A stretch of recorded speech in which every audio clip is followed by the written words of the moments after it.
En este nuevo capítulo del Mentalista tenemos la continuación del episodio anterior, con el equipo mientras se dirige a la escena de un crimen, y Jane va absorto en su propio mundo, concentrado en una lista mental y también física de todas las personas con las que ha estrechado la mano recientemente, como si cada contacto pudiera ser una pieza más en su rompecabezas invisible. Lisbon lo observa con cierta curiosidad hasta que él mismo rompe el silencio para aclararle casi con naturalidad que ella no figura en esa lista porque la considera una amiga, una categoría aparte que no entra dentro de sus sospechas ni de sus juegos mentales. Al llegar al lugar, un hombre se aproxima con evidente nerviosismo, buscando a alguien a cargo para poder marcharse cuanto antes. Jane, sin dudarlo demasiado, asume ese rol con su habitual soltura, y el hombre se identifica como Chip McGavin, la persona que encontró el cuerpo. Risby no tarda en aportar los primeros datos. La víctima es Lemuel McVeigh, muerto hace entre 10 y 12 horas. El cuerpo presenta múltiples golpes provocados por un objeto contundente, pero no fueron infligidos ahí. Claramente fue atacado en otro sitio y luego abandonado en ese campo de golf. Jane comienza a observar con atención casi obsesiva. Nota detalles que a otros se le escapan. La identidad del Lemuel parece relativamente reciente, ya que su licencia de conducir y su tarjeta de crédito datan de apenas 2 años, como si hubiera empezado una nueva vida no hace mucho. Sin embargo, sus manos cuentan otra historia, llena de cicatrices que hablan de un pasado duro. Entre esos pequeños indicios, Jane detecta algo más. Falta un gemelo de su camisa. Lisbon, intrigada, se pregunta por qué alguien elegiría un campo de golf para deshacerse de un cuerpo. Y Jane le responde con lógica fría que es un lugar perfecto, amplio, con múltiples accesos y sin vigilancia, ideal para pasar desapercibido. La investigación avanza rápidamente cuando Risby descubre que Lemuel tenía vínculos con una pandilla callejera llamada 10th Street Ghouls y que había sido arrestado por posesión de marihuana 4 años atrás. Ese dato empieza a dibujar una posible conexión con su pasado. Jane y Lisbon deciden visitar el apartamento de la víctima. Ahí se encuentran con Juliana, su hermana, quien le explica que Lemuel había dejado la pandilla cuando intentaron reclutar a su hermano menor Noah. Es firme decir que no sabe quién pudo haberlo matado, aunque su actitud deja entrever que hay cosas que prefiere no decir. Mientras tanto, en la cocina, Jane entabla una conversación con Noah, mucho más reveladora de lo que parece a simple vista. Es ahí donde descubre que los gemelos que llevaba Lemuel fueron hechos por el propio Noah en la escuela. Un detalle pequeño pero clave que empieza a darle forma a una nueva pista. El auto de Lemuel que ahora está desaparecido. De vuelta en la oficina, el equipo se concentra en localizar ese vehículo, convencido de que puede ser fundamental. En paralelo, Cho se encuentra en la división de pandilla del FBI intentando profundizar el pasado de Lemuel y su relación con los Ghouls con la ayuda del agente Wade. Ahí surge una historia más compleja. El papá de Lemuel había sido uno de los fundadores de la banda y murió apuñalado mientras cumplía cadena perpetua. Lemuel, en un momento, había controlado la venta de sustancias en un área considerable, lo que sugiere que no era un miembro menor. Mientras observa el entorno, Cho repara en un rifle de asalto y se entera de que están formando un nuevo equipo de respuesta rápida, algo que podría cambiar la forma en la que enfrentan este tipo de casos. Al mismo tiempo, Jane y Lisbon visitan a Winter Grove Realty, la empresa inmobiliaria donde Lemuel trabajaba. Ahí son recibidos por Tiffany, una agente amable y profesional que sin perder el tiempo les ofrece mostrarle la casa de modelo como si fueran potenciales compradores. Jane, fiel a su estilo, acepta con entusiasmo fingido, aprovechando cualquier oportunidad para observar y absorber detalles. Luego conocen a Nathan Dilmer, el dueño de la empresa, quien habla de Lemuel como si fuera parte de una gran familia laboral, insistiendo en que su oficina funciona como un equipo unido. Menciona incluso un reciente retiro en Carrington, una experiencia que aparentemente fortaleció los lazos entre los empleados. Mientras conversan, entran Victor Pips, un vendedor que resulta ser el supervisor directo de Lemuel. Jane no pierde la oportunidad de lanzar un comentario irónico sobre la copa de champán que lleva en la mano, y Pips se justifica diciendo que es solo parte del espectáculo de ventas, una herramienta más para convencer a todos los clientes. Pero Jane no se detiene ahí. Con su habitual precisión, deduce que Pips fue abogado antes de dedicarse a bienes raíces, y además que perdió su licencia, algo que deja al descubierto con total naturalidad. La incomodidad en el ambiente es evidente, pero Jane continúa avanzando. Dillmer y Pips admiten que conocían el pasado de Lemuel en la pandilla, ya que había ingresado a la empresa a través de un programa de reinserción para ex miembros de las bandas. Dillmer se muestra orgulloso de dar segundas oportunidades, aunque Jane rápidamente señala que él mismo tiene un pasado cuestionable, habiendo estado involucrado en esquemas Ponzi. La tensión crece, pero la conversación sigue. Pips aporta otro dato importante. Hace aproximadamente un mes, Lemuel llegó al trabajo visiblemente golpeado, con un ojo morado, pero se negó a explicar lo ocurrido o a aceptar ayuda. Un detalle que, sumado a todo lo anterior, empieza a sugerir que Lemuel no había logrado escapar completamente de su pasado. De regreso en la oficina del FBI, el caso empieza a tomar una forma más inquietante. Van Pelt presenta el informe preliminar de la autopsia, que no solo confirma que Lemuel fue golpeado con varios objetos distintos, sino que también revela algo más perturbador. Su cuerpo mostraba fracturas antiguas, incluyendo costillas rotas relativamente recientes. No se trataba de un hecho aislado, sino de un patrón de violencia sostenida en el tiempo. Al profundizar un poco más, Van Pelt descubre que Lemuel había acudido a la sala de emergencias en 3 ocasiones durante el último año, siempre con lesiones que habían sido registradas como accidentes. Sin embargo, hay un detalle clave que no encaja. En cada una de esas visitas fue su hermana Juliana quien firmó su salida del hospital, algo que ella omitió por completo cuando habló con Lisbon y Jane. Esa omisión los obliga a regresar al departamento para enfrentarla de nuevo, pero al llegar se encuentran con Noah, quien le dice que Juliana no está en casa. Jane, con su aguda intuición, percibe de inmediato que el chico sabe mucho más de lo que está dispuesto a admitir, y que de alguna manera está intentando proteger a su hermana. Mientras tanto, Juliana se mueve en un entorno completamente distinto, en una zona peligrosa de la ciudad donde la tensión se siente en el aire.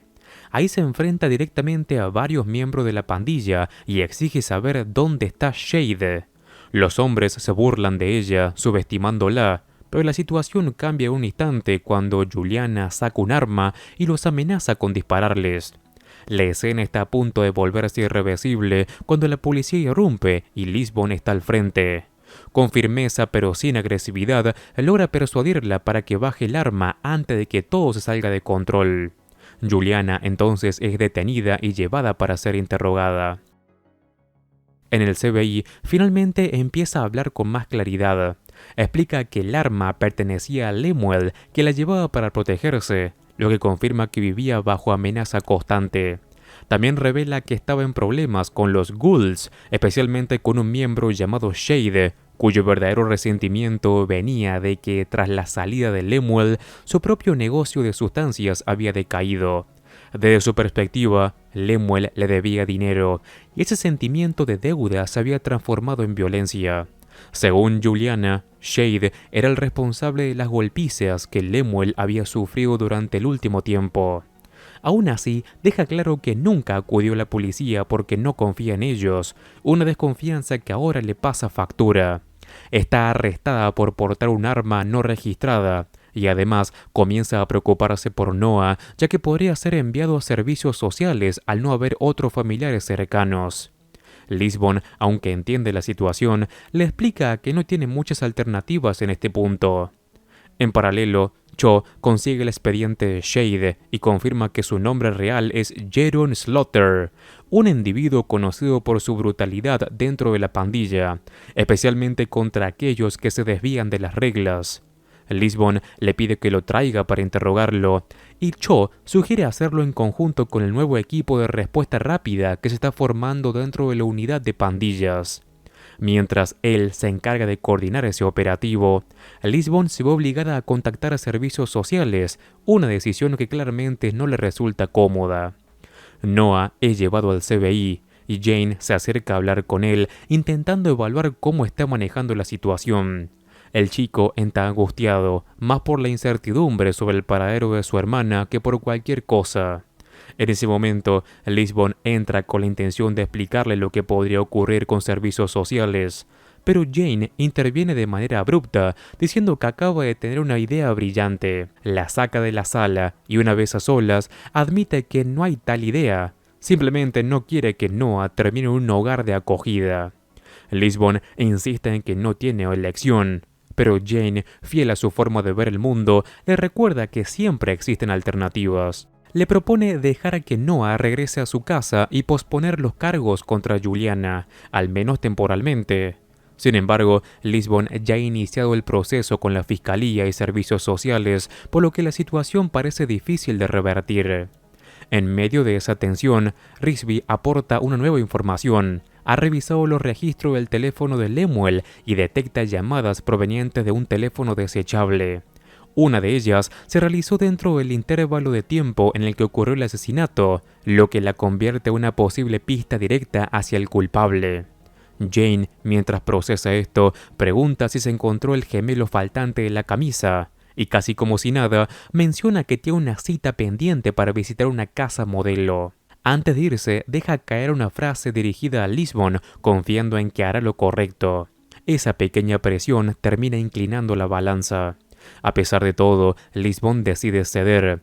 Ordena a Risby que libere a Juliana y se aleja para cancelar las gestiones con la fiscalía y servicios sociales, tomando así una decisión que combina intuición, empatía y un cierto grado de riesgo.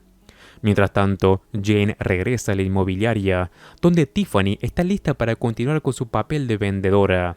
Antes de comenzar con el recorrido, él se detiene a observar unas fotos del retiro en Carrington colgadas en la pared. En ellas, Lemuel aparece junto a Pips, siempre cerca de los mejores vendedores, Dilmer, Pips y Bosch.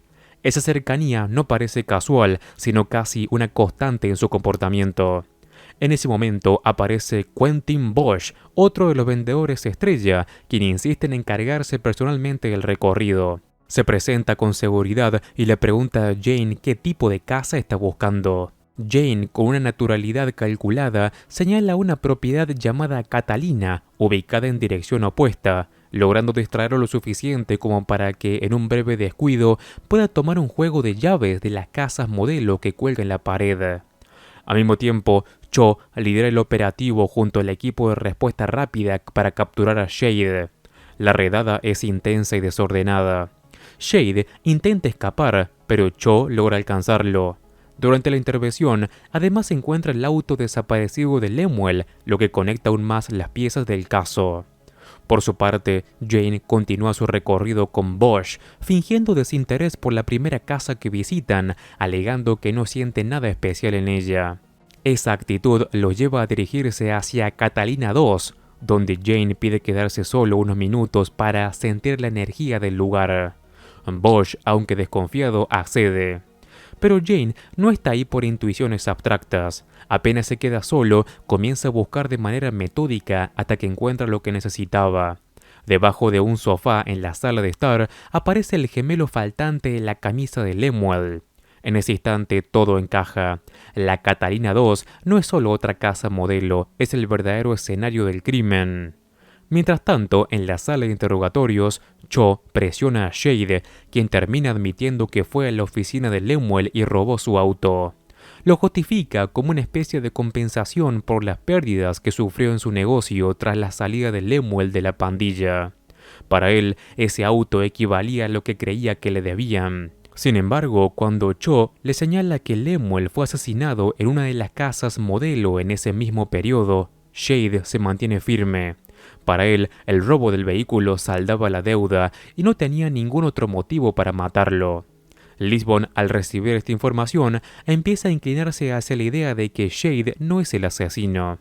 Jane coincide en que cualquiera con acceso podría haber entrado a las casas modelo, lo que amplía el abanico de sospechosos, pero deja en el aire una pregunta clave: el motivo. Lisbon decide entonces enviar un equipo forense a la Catalina 2, aunque sin saber que Jane ya está varios pasos por delante. En paralelo, Van Pelt revisa el ordenador de Lemuel y encuentra algo curioso. Había configurado alerta de noticias en un periódico local, el Carrington Gazette. Entre los artículos recientes que había consultado aparecen 3 temas aparentemente inconexos: un robo, un cazador desaparecido y el incendio de una casa. Para la mayoría serían detalles irrelevantes, pero para Jane ese tipo de patrones nunca son casualidad. Algo empieza a tomar forma en su mente. Sin explicar demasiado, Jane pide prestado el auto de Lemuel y le pide a Lisbon que retrase el envío del equipo forense. Esa misma noche, conduce el vehículo hasta la inmobiliaria y lo deja estacionado ahí frente a la oficina con una nota visible en el parabrisas. No es un gesto improvisado, sino una jugada cuidadosamente pensada. A la mañana siguiente, el auto es descubierto por Tiffany, Pips y Bosch. La nota es clara y directa. Alguien exige $50,000 y ordena que el dinero sea llevado al lugar donde Lemuel fue asesinado a las 10:30, con la amenaza de acudir a la policía una hora después si no se cumple con esta demanda. Tiffany reacciona intentando llamar a la policía, mientras Bosch opta por contactar a Dilmer, lo que ya revela distintas formas de manejar la presión. En el CBI aparece Sarah Harrigan, ahora trabajando como fiscal adjunta. Lisbon le pide que espere antes de avanzar con el caso de Juliana, argumentando que la situación aún está en desarrollo y que podría ser útil como una pieza de una investigación mayor. Sarah le advierte que no actúe por compasión, pero finalmente accede a darle tiempo, dejando claro que ese favor no será gratuito. De vuelta a la inmobiliaria, Rigsby examina la nota frente a Dilmer y el resto del equipo. Dilmer se muestra alterado, insistiendo en que la policía ni siquiera sabe dónde fue asesinado Lemuel, lo que delata más de lo que pretende ocultar. Rigsby les pide que retomen su trabajo y realiza una llamada breve, confirmando que el anzuelo ha sido lanzado y ahora solo queda esperar quién muerde. Esa noche, Jane y Lisbon entran en Catalina 2. Aunque Lisbon señala que están irrumpiendo una propiedad privada, Jane le recuerda con calma que tiene la llave, como si eso bastara para justificarlo todo. Una vez dentro, observa un detalle que refuerza la teoría. A diferencia de otras casas modelo, en esta falta la alfombra central de la sala. Para Lisbon, la conclusión es inmediata. Esa alfombra fue utilizada para absorber la sangre de Lemuel y facilitar así el traslado del cuerpo. Jane va más allá. Está convencido de que el asesino o los asesinos pertenece a Winter Grove Realty y que todo se remonta a algo ocurrido durante el retiro en Harrington. Ambos se ocultan detrás del mostrador de la cocina y esperan en silencio, dejando que la trampa haga su trabajo. La espera se alarga hasta que Lisbon, agotada, se queda dormida. Jane la despierta con suavidad al notar que está hablando en sueños, justo en el momento en el que escucha a alguien entrar en la casa. El primero en aparecer es Bosch, lo que desconcierta a Jane, ya que lo considera demasiado perezoso para tomar iniciativa. Poco después entra Pips, lo cual resulta aún más extraño, dado el evidente desprecio mutuo entre ambos. Finalmente llega Dilmer con el dinero, confirmando que todos han caído en la trampa. La tensión entre ellos crece rápidamente. Se culpan indirectamente hasta que Jane y Lisbon salen del escondite. Pips entiende de inmediato que todo fue una trampa, pero intenta restarle importancia diciendo que su presencia ahí no prueba nada. Jane responde señalando que ya conocen el motivo relacionado con el cazador desaparecido en Harrington, insinuando que ese hombre está muerto. Luego, en una jugada clásica de manipulación, Jane le dice a Bosch que puede irse, como si hubiera cooperado con ellos. Eso delata la paranoia. Los otros creen que Bosch los traicionó, y en su intento por defenderse terminan revelando más de lo que deberían. Para cuando se dan cuenta, ya es demasiado tarde, y Lisbon tiene todo para arrestarlos. En los interrogatorios, la verdad sale a la luz de distintos ángulos, pero con la misma esencia. Durante el retiro en Carrington, todos estaban en el bosque bebiendo y cazando, incluido Lemuel, aunque él no estaba interesado en participar.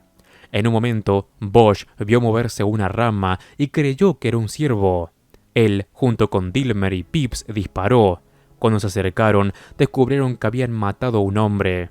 El pánico lo llevó a ocultar el cuerpo, y pese a que Lemuel quería informar a la policía. A su regreso, Lemuel insistió en decir la verdad, lo que selló su destino. Dilmer lo citó en Catalina II con la excusa de atender a unos clientes, pero en realidad los tres lo esperaban ahí y lo golpearon hasta matarlo. Planeaban deshacerse también del auto, pero alguien se adelantó y lo robó antes. Con el caso resuelto, las piezas empiezan a acomodarse. El agente Wade se acerca a Cho y le ofrece unirse parcialmente al nuevo equipo de respuesta rápida, una propuesta que Cho acepta sin dudar demasiado. Por otro lado, Lisbon reúne a Sarah con Juliana y Noah, apelando a la carga emocional de la historia para convencerla de retirar los cargos. Sarah, tomada por sorpresa, no tiene más opción que acceder, aunque deja claro que ahora Lisbon le debe un favor. Juliana agradece profundamente, y Noah, aliviado, la abraza, cerrando así una parte del conflicto que había quedado en segundo plano, pero que nunca dejó de ser importante. El episodio termina con Jane en su habitación del CBI, en silencio, revisando su pequeño cuaderno donde anota los nombres de los sospechosos relacionados con Red John. La lista sigue siendo larga, casi interminable, recordándole que, aunque este caso haya terminado, su verdadera búsqueda está lejos de concluir. Y con esto termina este episodio. Antes de acabar con este video, te cuento que si te gusta El Mentalista y querés ver más, estoy haciendo todos los episodios caso por caso, así que te invito a que entres y encuentres toda la lista de reproducción completa y ordenada. Como siempre, me ayudas muchísimo al dejar un like y si querés, suscríbete así no te perdés nada de mi contenido. Un saludo, Master Movies.